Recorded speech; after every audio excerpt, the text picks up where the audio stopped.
بسم اللہ الرحمن الرحیم۔ دجال کے فتنے سے آج ہم لوگ خود کو کیسے بچا سکتے ہیں؟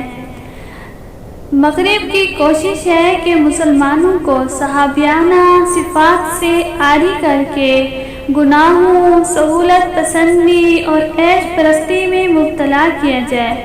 ملٹی نیشنل کمپنیاں ہمیں طرح طرح کی راحتوں، لذتوں اور تجربات میں مبتلا کرنے کے لیے نت نئی ایجادات کی تشہیر کرتی ہیں، دگنا پیسہ بھی کماتی ہیں اور دجالی فتنے کو بھی فروغ دیتی ہیں۔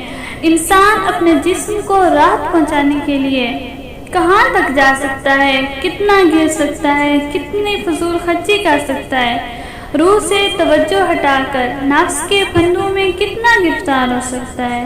ان چیزوں کا جتنا تصور کیا جا سکتا ہے، ملٹی نیشنل کمپنیوں نے اس سے آگے کی لذت پرستیوں کو باقاعدہ منصوبے کے تحت حقیقت کی شکل دے رکھی ہے، اور وہ دنیا کو بالخصوص اہل اسلام کو کاہل، سست، آرام پسند، عیش پرست اور اتنا لذت کوش بنانا چاہتے ہیں کہ وہ فارمی مرغیوں کی طرح کسی کام کے نہ رہیں، دجال اور دجالی فتنوں کا مقابلہ نہ کر سکیں اور یہود کی منزل آسان ہو جائے۔